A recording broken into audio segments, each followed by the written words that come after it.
Hey guys, how's it going? Chris here with AC, and I am back at Knott's Berry Farm. And the big news is that a bunch of track, I think all of it, has arrived for Montezooma, the Forbidden Fortress, or as I'm always going to call it, Montezooma's Revenge.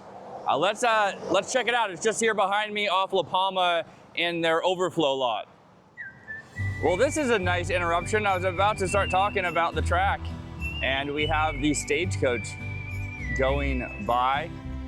This is where it crosses over to the park. Really cool.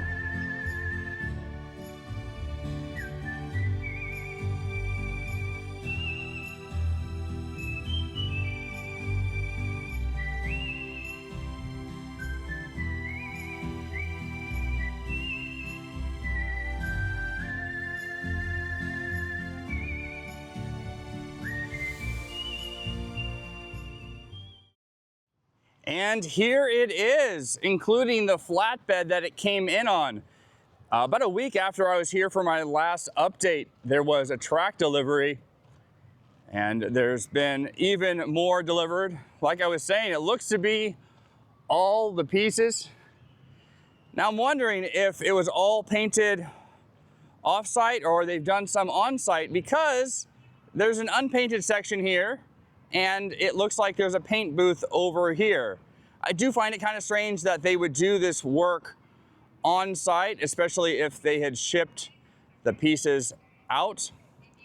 And the other thing I love is the color, this burgundy, maroon, reddish brown.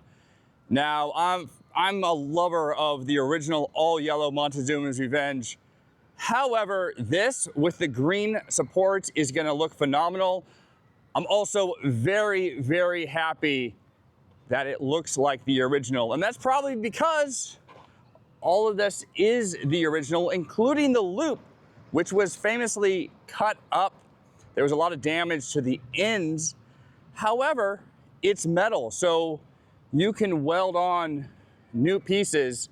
And as I get a little bit closer here, it kind of looks like that's what they did. They cut off the damage and they put in new steel with new holes to bolt it all together.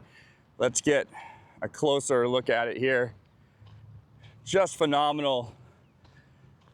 Can't believe it's been 3 years since it closed and was removed.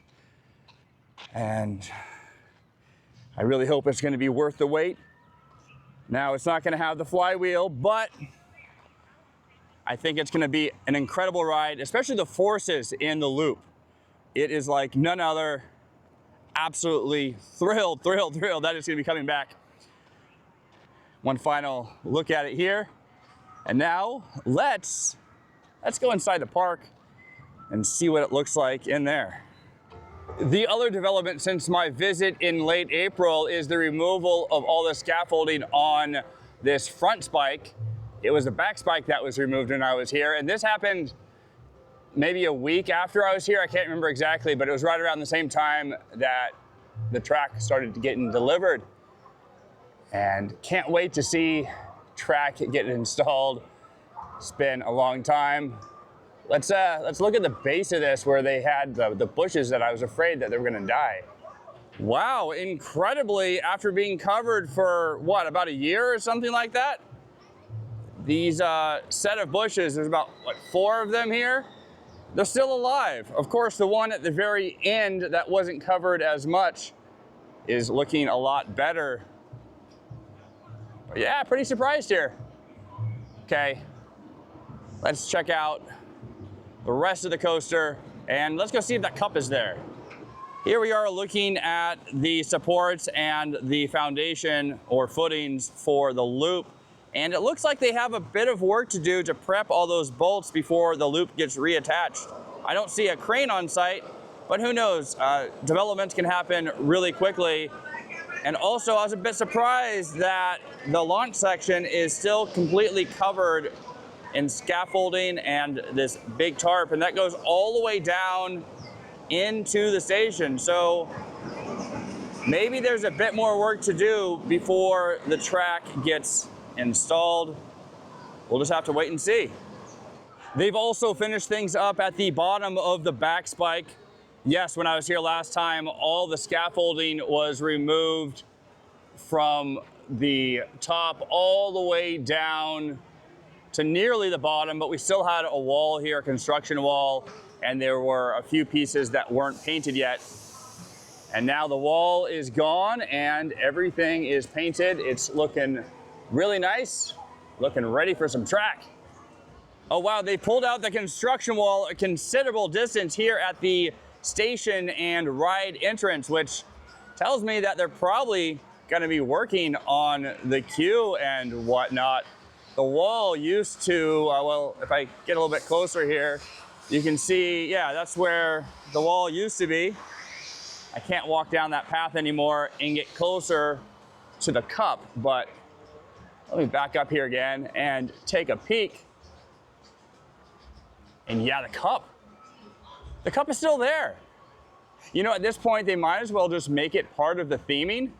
I swear, if they remove that cup, I'm just not gonna ride it. No, I will, I'll ride it, but come on. Keep the cup at this point, Knott's Berry Farm. If you're watching this video, that cup is legendary at this point. Well, look at this. This is something new. Behind these construction walls where we thought Woodstock's airmail was gonna return, there's a bobcat. They've smoothed everything out. Looks like it's just gonna get some concrete, maybe a planter at the far end there, kind of hard to tell. Just kind of disappointing that the original plans for Camp Snoopy did not completely happen, but is what it is. And that's it here in Camp Snoopy. I think there's just like one other thing I want to go show you. Actually, you know what? Scratch that last thing. I wanted to show you new concrete in Calico Park, and I got over there and there were about 50 high school students from the class of 2025 on their senior trip. And I already know, just with a couple teenagers trying to get into my shot, anytime I'm trying to shoot a vlog, with that many there, there's just no way I'm gonna get any word in without having kids make faces or give me the finger or whatever they're gonna do. I've seen it all. Anywho, I'll be back really soon with everything happening with Montezuma's Revenge. Might be a couple days, probably next week at the latest. I want to thank you very much for watching. If you're not a subscriber already, please consider subscribing to the channel. It helps me out a great deal with that. Have a great day, great weekend, great week. I'll see you again soon. Bye.